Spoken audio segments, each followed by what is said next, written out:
à toutes, bonjour à tous, soyez la bienvenue si vous venez de nous rejoindre sur TV Vendée dans cette matinale du mercredi 9 avril. J'espère que vous êtes en pleine forme donc en ce milieu de semaine. En tout cas, nous sommes en pleine forme. Je dis nous parce que bien sûr, il y a Antoine qui se trouve juste derrière donc dans la régie.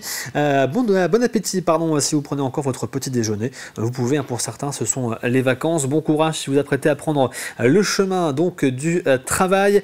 Nous avons reçu sur ce plateau il y a quelques instants dans l'invité de la matinale, Éric Bourget, le président de l'Amicale des éducateurs de football de Vendée. Nous avons parlé avec lui des différentes missions de l'association et des différentes missions menées justement par les éducateurs dans l'ensemble des clubs de football du territoire et également de la conférence qu'ils organisent le 21 avril prochain à l'occasion du mondial de Montaigu, conférence en présence de Luis Fernandez. Bien évidemment, vous le connaissez sans doute, ancien joueur professionnel, ancien entraîneur notamment du Paris Saint-Germain et consultant également pour différents médias désormais. Et d'ailleurs, nous reparlerons football et mondial de Montaigu vendredi matin puisque nous recevrons sur ce plateau l'un des deux coprésidents de ce mondial pour parler donc de cette édition 2025. Voici maintenant les titres de l'actualité du jour. La caisse primaire d'assurance maladie de Vendée a dressé son bilan 2024 dans la lutte contre la fraude en hausse de 10,5% dans le département. Les préjudices s'élèvent à 1,6 million d'euros dont 65% liés aux professionnels de santé et un nouveau type de fraude aux autoprothèses a également été détecté. L'agence d'attractivité Vendée Grand Sud a lancé le 1er mars un nouveau dispositif pour soutenir les différentes entreprises de son territoire, baptisé Vendée Grand Sud Accélérateur. Il vise à accompagner leur développement avec un soutien financier et un accompagnement personnalisé. Pour terminer, nous reviendrons sur la 12e édition des cuisines solidaires à laquelle 3 lycées vendéens ont participé. Les élèves ont préparé plus de 500 repas distribués à différentes associations d'aide alimentaire. Une manière de les sensibiliser à la précarité alimentaire, une opération menée en collaboration avec l'association Sodal qui lutte contre le gaspillage alimentaire. Mais avant de développer ces titres, on passe tout de suite à votre météo pour aujourd'hui avec le soleil qui est bien présent sur l'ensemble de la Vendée. Mais il y a un très léger voile nuageux sur une grande partie du département. Au niveau des températures, comptez 7 degrés dans les terres et 5 degrés sur le littoral pour ce matin. Dans l'après-midi, pas de changement au niveau des conditions et les températures seront à nouveau bien douces avec 19 degrés dans les terres et 20 degrés sur le littoral vendéen. On fait le point également sur les marées pour aujourd'hui. Avec donc au niveau des marées, une basse mer à 9h45 et 21h55, pleine mer à 3h50 et 16h10, coefficient de 59 à 65. Le passage de Gois, lui, sera au plus bas ce matin, un petit peu avant 10h et ensuite ce sera à 22h15. On fait le tour également de vos marchés pour aujourd'hui, avec pour commencer le marché de Angles, c'est de 8h à 13h, place du Champ de Foire. Vous avez également le marché de Dompierre-sur-Yon de 8h à midi et demi, place de la Résistance, et celui également de Luçon, c'est de 7h30 à midi et demi, c'est sous les halles couvertes de Luçon tout simplement. On fait maintenant un petit point sur vos conditions de circulation, rien de particulier à vous indiquer ce matin, si ce n'est les ralentissements habituels. Prudence si vous êtes du côté de Cugan, la Bernardière, certaines routes peuvent être fermées à la circulation ce matin avec le départ de la deuxième étape du Région Tour Pays de la Loire et de l'épreuve féminine. Nous en parlerons d'ailleurs dans quelques instants puisque nous retrouverons en direct sur place notre journaliste Louise Viadger. Attention également donc au niveau de la 4 voies La Roche, les Sables d'Olonne avec là aussi des travaux à hauteur de la Motachar. Perturbations également à prévoir sur la 4 voies entre La Roche-sur-Yon et Montaigu-Vendée avec des travaux importants de réfection de la chaussée, ce qui provoque une fermeture partielle de certaines voies de circulation. Vous avez aussi quelques perturbations à l'entrée de l'île de Noirmoutier avec des travaux sur la D38 et puis pour finir sur la D160 entre Essart-en-Bocage et les Herbiers. Et là aussi, il y a des circulations alternées avec des travaux sur les réseaux de fibre optique. Et en ce mercredi, nous fêtons les Gauthier. Bonne fête donc à tous. Et il est temps de passer à l'actualité du jour. Voici le journal.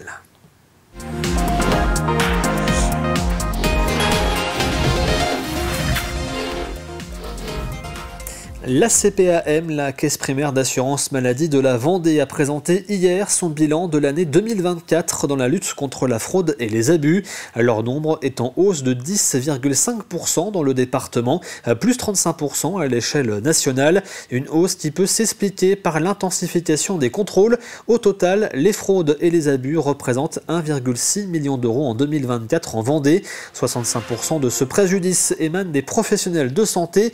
Les équipes de la CPAM ont également constaté l'apparition d'un nouveau type de fraude aux audioprothèses. Les précisions d'Alix Lanos.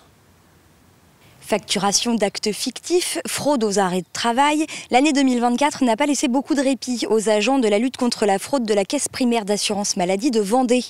249 actions pour fraude ont été instruites, avec une année notamment marquée par la fraude aux audioprothèses. Alors on a eu beaucoup de cas où en fait nous avons eu des assurés qui se sont vus délivrer des audioprothèses par des sociétés qui n'avaient pas les habilitations pour le faire ou qui faisaient des procédés commerciaux un petit peu douteux, sans fournir, sans respecter au préalable le parcours de soins. À savoir que le patient n'avait pas vu un médecin, il n'a pas bénéficié de mesures auditives et il s'est vu délivrer très rapidement des appareils qui n'étaient absolument pas adaptés à son audition pour permettre à ces sociétés en fait d'obtenir de l'argent, tout simplement. La CPAM de Vendée a contrôlé et détecté un préjudice à hauteur de 258 000 euros pour 18 sociétés d'audioprothèses aujourd'hui bloquées. Et si la majeure partie des fraudes, 65%, émanent de professionnels de santé ou d'établissements de soins, eh bien les assurés ne sont pas en reste. En 2024, le montant des fraudes aux arrêts de travail s'élevait lui à plus de 102 000 euros sur le département. On voit malheureusement un développement sur la détection et l'arrêt des fraudes aux arrêts de travail, c'est-à-dire utiliser des sites internet qui permettent d'avoir des arrêts de travail qui ne sont pas délivrés par des médecins ou pas par des médecins qui exercent sur le territoire national.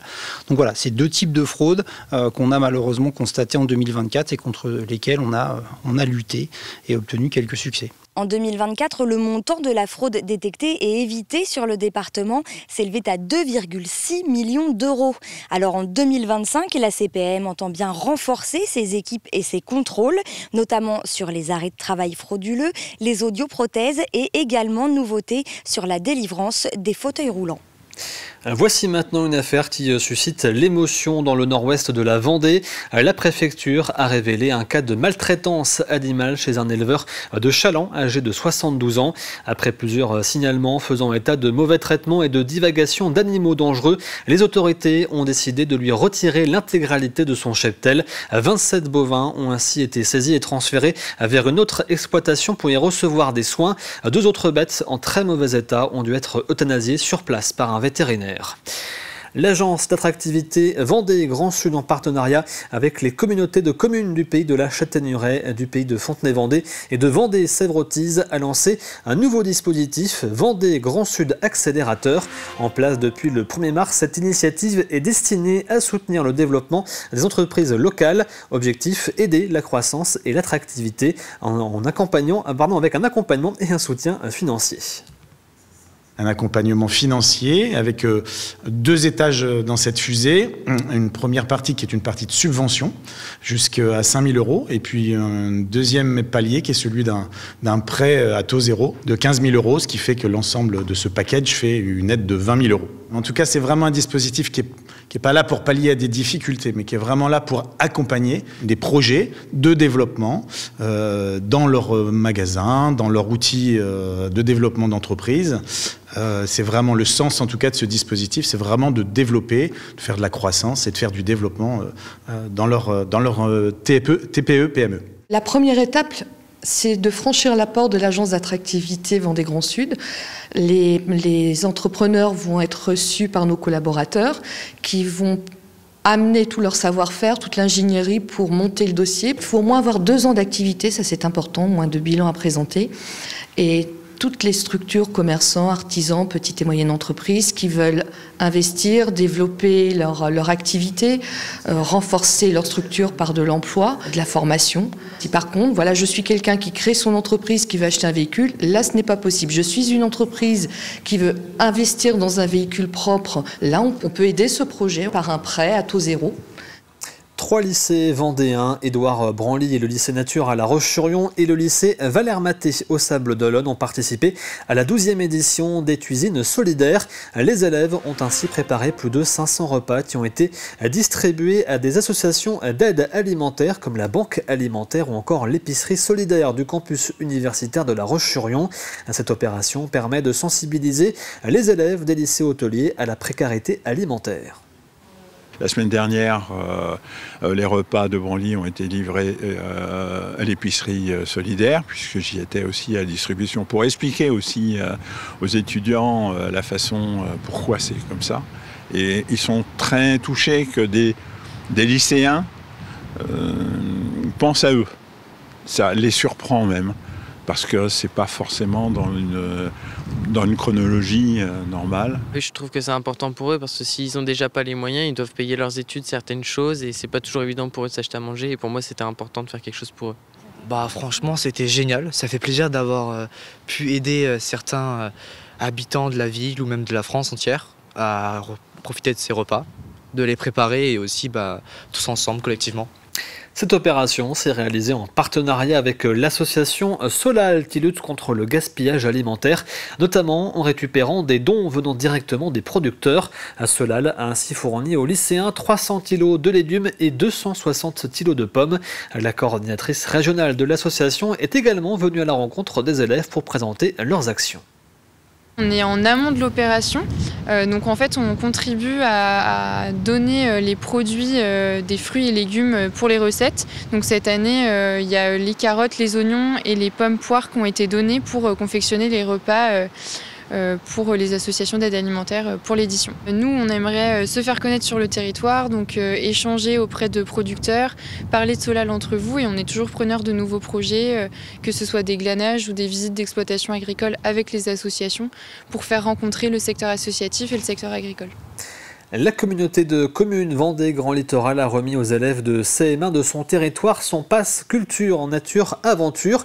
400 élèves peuvent ainsi accéder gratuitement à 14 sites et activités. 5 sites historiques comme le château de Talmont ou la maison Georges Clémenceau. 7 sites d'activités nature comme la maison de la biodiversité de la Grenouillère et des sites de loisirs comme Open Park et également le cinéma avec une place gratuite. Depuis 2018, 2800 élèves ont profité de ce pass. Habituellement distribué en juin, cette année il a été remis juste avant les vacances de Pâques et parmi les premiers à le recevoir, les élèves de l'école Saint-Pierre de Talmont-Saint-Hilaire.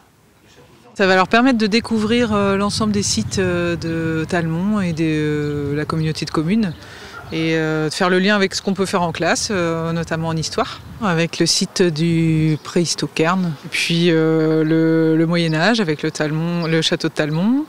Il y a aussi, on étudie aussi les guerres mondiales, donc la maison de Georges Clémenceau. Finalement, il y a des traces de l'histoire à la porte de chez eux. C'est important qu'ils les connaissent. Je vais visiter tous les monuments de cette belle ville et je vais montrer aussi à ma famille tout ce qu'il y a. Je suis contente parce que du coup ça me fait plein de places gratuites pour plusieurs endroits. Un peu tout, mais surtout peut-être la barque et Open Park. Je suis contente parce que je vais pouvoir y aller avec toute ma famille et ça va aussi faire découvrir mon frère. C'est bien parce qu'il y a beaucoup de sites où on peut aller. À l'occasion des 2 ans de leur association Au Bonheur de tous, Maëva et Samantha, 2 sœurs, ont organisé une grande vente au kilo dans leur recyclerie à la Rondardière à Montaigu-Vendée. Vêtements, meubles, livres, matériel de puriculture, un large choix proposé à petit prix en seconde main pour écouler les stocks de l'association. Les bénéfices sont reversés à 2 structures qui œuvrent pour les enfants, ODP, Orphelins des Pompiers, et l'association des soignants de Cholet qui équipe et apporte un soutien au service de pédiatrie de l'hôpital de Cholet. L'an dernier, la même vente au kilo avait permis de reverser 2200 €. L'année dernière, on avait déjà fait une grosse vente pour l'anniversaire pour nos 1 an. Et là, pour nos 2 ans, on voulait marquer le coup. Les vêtements étant ce qui marche le mieux ici. Et on a un stock très très conséquent avec des toutes petites réserves. Et du coup, on a combiné les deux. On avait déjà vu des ventes au kilo, principalement sur Nantes. Et du coup, on s'est dit, on tente parce que nos réserves elles débordent. Donc on va essayer. Et les gens sont là, donc c'est que ça marche et ça plaît. Et puis ces ventes-là, où le bouche à oreille, etc., nous permettent de nous faire connaître, de liquider notre stock principalement et de faire un maximum d'argent pour les assos qu'on soutient, quoi. Que des dons depuis 2 ans, vraiment c'est des particuliers qui apportent. On a récupéré dernièrement aussi des bourses aux jouets ou des vides-greniers, tout ce que les gens ne voulaient plus. Mais principalement, c'est des dons qui sont apportés à l'association. On a des gens qui viennent de Rochervière, on en a d'autres qui viennent à côté de Nantes. On travaille, moi avec ma sœur aussi, moi sur Cholet, ma sœur sur le Bignon. Donc on a vraiment des gens, c'est le bouche-à-oreille qui fonctionne et les gens se déplacent. Je retrie tous les dons qui arrivent à l'association. Je retrie un par un pour vraiment gérer les saisons, les tailles et notre stock, notre flux, ce qui correspond mieux à ce que les gens recherchent. Nous parlons sport maintenant et cyclisme plus particulièrement, puisque hier débutait le région Tour Pays de la Loire avec une première étape entre Mèchecoul-Sainte-Memme et l'arrivée à la Baule Escoublac, avec la victoire de l'Irlandais Sam Bennett pour l'équipe Décathlon AG2R La Mondiale. Le meilleur coureur de l'équipe Vendée Total Energy s'est classé lui 7e, c'était Alexandre Delettre. Et aujourd'hui, la deuxième étape s'élance depuis la Vendée, deuxième étape, mais aussi l'épreuve féminine, départ depuis Cugan, la Bernardière, où nous retrouvons Louise Viadger. Bonjour Louise.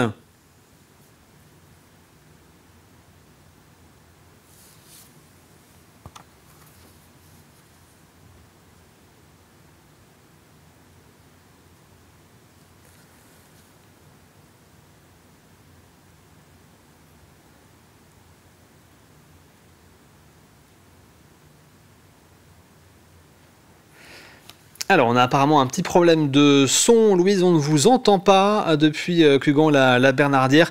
Ce que je vous propose, c'est qu'on passe à la suite et on essaiera de vous reprendre dans quelques instants, si vous pouvez éventuellement donc vérifier ce petit problème de liaison, rien de bien méchant. Il est temps donc de maintenant passer à votre météo de la matinée. Le soleil est bien présent, mais masqué ce matin par un léger voile nuageux sur une grande partie du département. Le vent vient du nord-est et souffle entre 10 et 20 km/h et devrait monter à 30 au fil de la journée. Au niveau des températures, comptez 4 degrés à la Tranche-sur-Mer, 5 degrés à La Roche-sur-Yon et Chaland, 6 à La Châtaigneraie, à Fontenay-le-Comte et les Sables d'Olonne, 7 à Montaigu-Vendée et 9 degrés du côté de l'Île-Dieu. Il est temps de passer maintenant au plus de l'info du jour.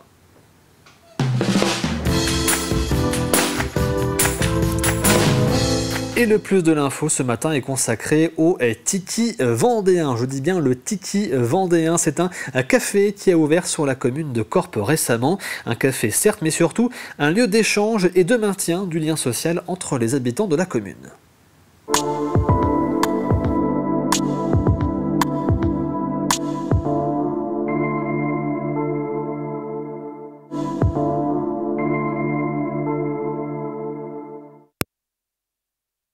Alors, c'est un bar-restaurant situé à Corpe, on fait du multiservice également. Donc c'est un endroit qui était très attendu, ça faisait 2 ans qu'on était sur le projet. Donc on fait restauration le midi, on fait également bar le soir et les week-ends, en fin de semaine. Et on fait également du multiservice, c'est-à-dire des pots de pain, des pots de tabac également. Et on a fait une demande pour la FDJ qui va venir bientôt, mais ça c'est en cours. Voilà, parce qu'on n'est que tous les deux pour l'instant. Donc le temps que ça se mette en place, voilà.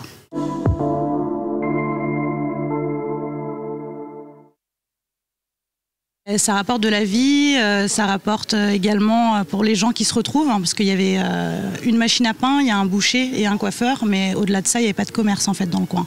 Donc on le voit très bien, les jeunes se retrouvent avec les plus anciens, ça crée de la vie, du dynamisme, et les gens sont contents.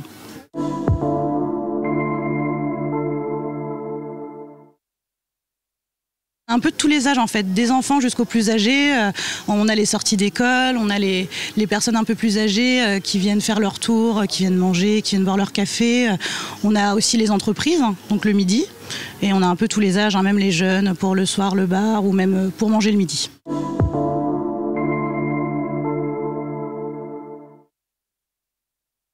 Eh bien, en fait, 1000 cafés, c'est en fait une association qui en fait répond à un service, enfin une vraie problématique d'intérêt général qui est celle du fait qu'aujourd'hui, dans 2 villages sur 3, il n'y a plus de lieux de lien social. Et nous, notre objectif, c'est de recréer ces lieux de lien social.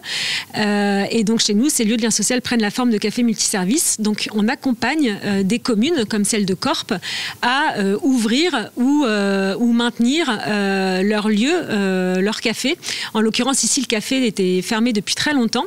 Et on a donc recruté le gérant et la gérante pour cet établissement. Donc, en l'occurrence, Alexandra et Mathieu, qui sont des personnes qui étaient déjà implantées juste à côté. Et on les a accompagnés jusqu'à l'ouverture, c'est-à-dire que on les a accompagnés à monter leur structure, à pouvoir leur donner un accompagnement pour qu'ils puissent se former à l'ouverture et également des outils pour faciliter leur exploitation du type tarifs négociés, conseils juridiques, etc., etc.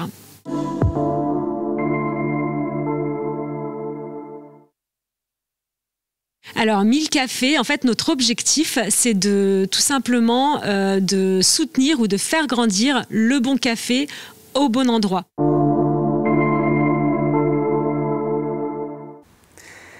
Et voici donc pour ce plus de l'info consacré donc à ce café Le Titi Vendéen qui a ouvert ses portes donc sur la commune de Corp. Comme tous les mercredis, nous parlons maintenant de cinéma.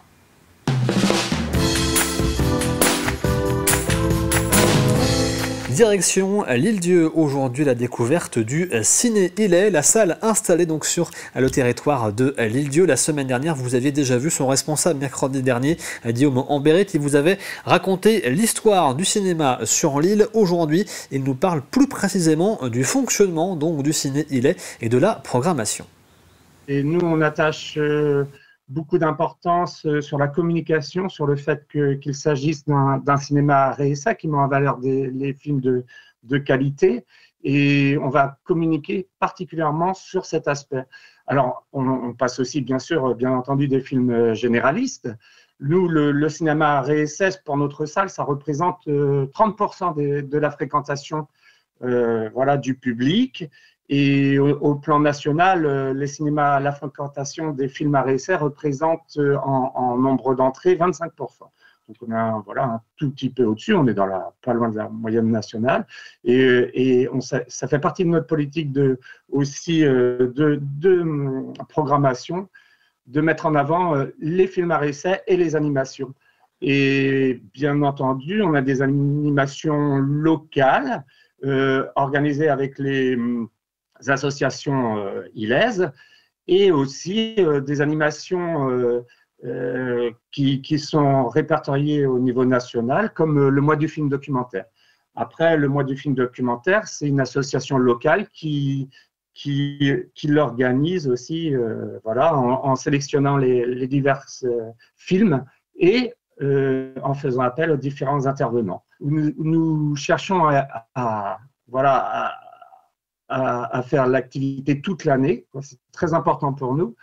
Donc, mais effectivement, après, pendant les périodes de vacances, il y a une hausse de la fréquentation. Bon, ça peut être sur 3 périodes, notamment, ça va être Pâques, l'été et à la Toussaint. À savoir que la fréquentation sur, on va dire, un cinéma balnéaire comme ça a évolué. Et ce n'est plus autant le cas qu'avant. Pareil, c'est pareil, la fréquentation évolue. Et puis même au niveau touristique, la fréquentation a tendance à se laisser tout au long de l'année. C'est-à-dire qu'il y avait vraiment des pics de fréquentation. Là, on peut remonter aux années 80, hein, par exemple. Mais maintenant, là, il y a toujours ces pics de fréquentation, mais moindres. Il y a une fréquentation courante tout au long de l'année.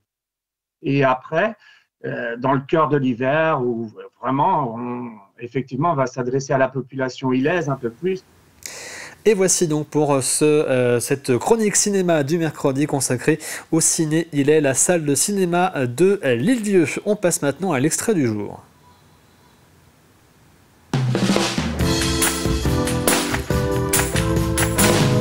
Et l'extrait ce matin, eh bien c'est l'émission Il y a une asso pour ça qui vous fait découvrir chaque semaine différentes associations du territoire vendéen.